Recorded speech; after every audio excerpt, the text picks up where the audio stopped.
Selanjutnya, kalau dia laba per saham dengan struktur modal kompleks, ini dia akan memperhitungkan efek dilutif, di mana kita sudah tahu efek dilutif itu adalah efek yang dapat dikonversi ke saham biasa. Nah, setelah dikonversi atau dieksekusi oleh para pemegang saham, efek dilutif ini akan mengurangi atau mendilusi nilai laba per saham. Nah, untuk menghitung earn, earning per share atau laba per saham dilusian sama dengan menghitung laba per saham dasar. Bedanya, kalau LPS atau EPS dilusian memasukkan dampak dari semua saham biasa yang berpotensi dilutif yang beredar selama periode berjalan. Formula pada ilustrasi 1622 menunjukkan hubungan antara efek EPS dasar dan EPS dilusi. Yang ini formulanya. Oke, mari kita lihat contohnya. Pada saat konversi perusahaan, jadi yang pertama yang bisa menyebabkan LPS atau laba per saham itu terdilusi, yang pertama kalau adanya efek konversi. Nah, penjelasannya kira-kira seperti ini. Pada saat konversi, perusahaan menukarkan efek konversi dengan saham biasa. Nah, otomatis kan saham menjadi bertambah banyak itu. Sementara dividen yang dibagikan tetap. Jadi saham bertambah banyak, dividen tetap artinya otomatis nilai laba per sahamnya akan lebih kecil. Perusahaan mengukur dampak dilutif dari konversi pada EPS potensial menggunakan metode jika dikonversi. Metode ini untuk obligasi konversi dengan mengasumsikan konversi dari efek konversi pada awal periode atau pada saat penerbitan jika diterbitkan selama periode berjalan dan penghapusan bunga terkait. Kita lihat contohnya langsung. Mayfield mempunyai laba neto 210.000 untuk tahun berjalan dan jumlah rata-rata tertimbang saham yang beredar selama periode tersebut sebesar 100.000 lembar saham. Kalau kayak gitu kita sudah tahu LPS dasarnya adalah 210.000 bagi 100.000 dapat 2,1. Perusahaan, nah ada dia terbitkan efek. Dalam hal ini adalah dua jenis obligasi debentur konversi yang beredar. Salah satunya adalah 6% yang dijual sebesar 100, total 1 juta. Jadi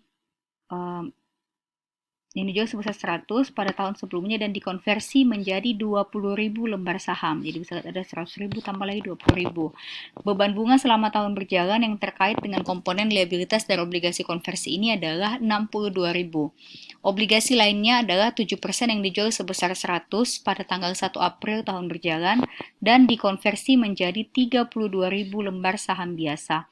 Beban bunganya adalah 80.000 dan tarif pajaknya untuk keduanya masing-masing 40%. Ilustrasi 1623 menunjukkan untuk menentukan pembilang pada laba per saham dilusi, Mayfield menambahkan kembali bunga pada efek jika dikonversi, dikurangi pengaruh pajak terkait, kurangi pajaknya. Oleh karena metode jika dikonversi mengasumsikan konversi pada awal tahun, Mayfield mengasumsikan bahwa tidak harus membayar bunga atas konversi yang terjadi pada awal tahun. Suku bunga efektif sebesar 6% saat dikonversi adalah 62.000 pada tahun berjalan. Beban pajak yang meningkat menjadi 24.800. Bunga ditambahkan kembali setelah dikurangi pajak adalah 37.200 atau hanya 62.000 kali 1 kurang 0,4 atau 100% kurang 40%. Oke. Nah, ini kalau ada yang bertanya kenapa 9/12, karena ini dimulai di tanggal 1 April.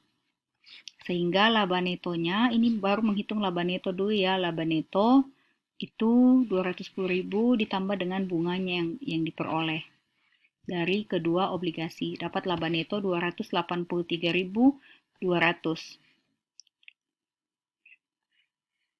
Ini mohon dibaca terlebih dahulu.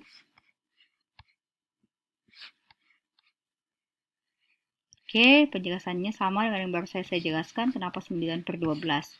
Kemudian, setelah dia dapat laba neto yang sudah disesuaikan ini, maka dia harus lagi hitung jumlah rata-rata tertimbang saham yang beredar.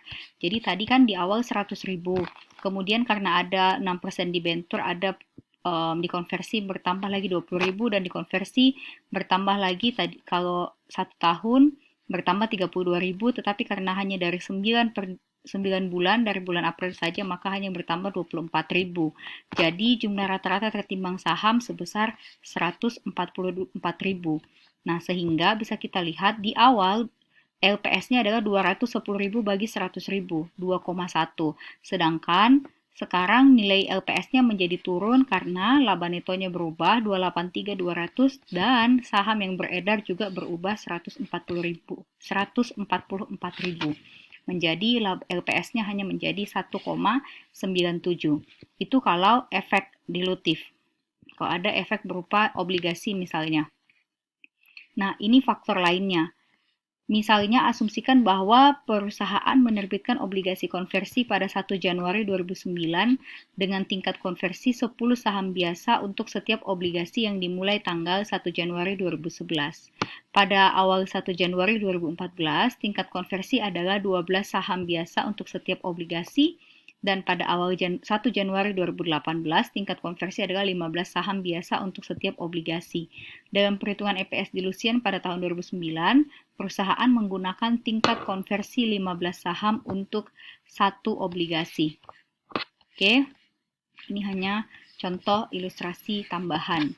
Nah, bagaimana kalau EPS dilusiannya berupa opsi saham, adanya penambahan saham beredar karena ada opsi saham dan waran? Maka perusahaan menggunakan metode saham treasury untuk memasukkan opsi, waran, dan ekuivalennya ke dalam perhitungan EPS. Ekuivalen itu hal-hal lain yang mirip opsi dan waran. Metode saham treasury ini mengasumsikan bahwa opsi atau waran dieksekusi pada awal tahun atau pada tanggal penerbitan jika kemudian. Dan perusahaan menggunakan hasilnya untuk membeli saham biasa dengan saham treasury. Jika harga eksekusi lebih rendah dari harga pasar, maka hasil dari eksekusi tidak cukup untuk membeli kembali semua saham. Sehingga oleh karena itu, perusahaan kemudian menambahkan saham tambahan yang tersisa ke jumlah rata-rata tertimbang saham yang beredar dengan tujuan untuk menghitung laba per saham dilusi. Contoh, harga eksekusi waran adalah $5 dan nilai wajar sahamnya adalah $15. Metode saham treasury akan meningkatkan saham yang beredar. Penjualan waran mengakibatkan adanya penambahan satu saham yang beredar, tetapi $5 yang diterima dari satu saham yang diterbitkan tidak cukup untuk membeli satu saham di pasar seharga $15. Perusahaan perlu mengeksekusi 3 waran dan mengeluarkan 3 saham tambahan supaya menghasilkan dana yang cukup untuk memperoleh satu saham di pasar. Untuk melihat perhitungan dengan menggunakan angka yang lebih besar, kita asumsikan ada 1.500 opsi yang beredar dengan harga eksekusi sebesar $30 untuk satu saham biasa. Dan harga pasar per saham biasa pada saat itu adalah $50.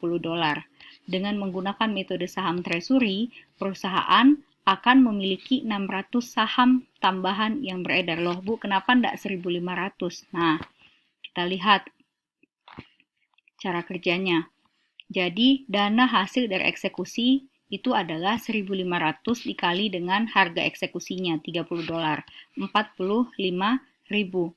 Nah, saham yang diterbitkan saat eksekusi opsi itu adalah 1.500 lembar saham. Saham treasury yang dapat dibeli dengan dana hasil eksekusi itu hanya 900. Kenapa? Karena 45.000 dibagi dengan 50. Kita hanya punya uang 45.000, tapi kita mau menghasilkan, kita mau tahu kita bisa menghasilkan berapa dengan harga pasar per saham pada saat itu satu lembar saham adalah $50. Maka kita bisa tahu kita bisa menghasilkan 45.000 bagi 50 bisa menghasilkan 900 lembar saham. Sehingga saham tambahan yang beredar hanya 1.500 kurang 900, yaitu 600. Oke, ini nanti bisa Anda lihat sendiri ya contoh-contohnya, tetapi secara mudahnya itu yang paling sering muncul biasanya sih yang model soalnya seperti ini ya.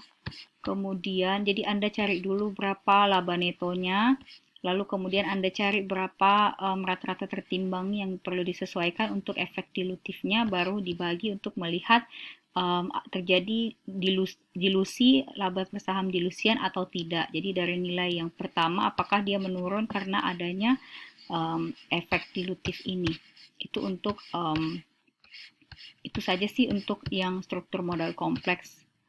Oke, selanjutnya materi ini saya masukkan di pertemuan minggu 10 tetap, karena tetap dari bab yang sama. Selanjutnya untuk pertemuan minggu 11 yang dimana kita tidak bisa kuliah minggu ini karena saya berhalangan sakit. Jadi saya tetap masukkan materinya minggu 11. Untuk minggu 12 nanti kita lihat apakah materi baru atau cukup diskusi dari materi LPS ini dan materi minggu 11 yang investasi. Karena materinya juga sudah tidak terlalu banyak, jadi nanti bisa kita lihat saja waktunya.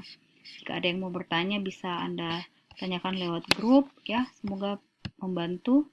Terima kasih semuanya.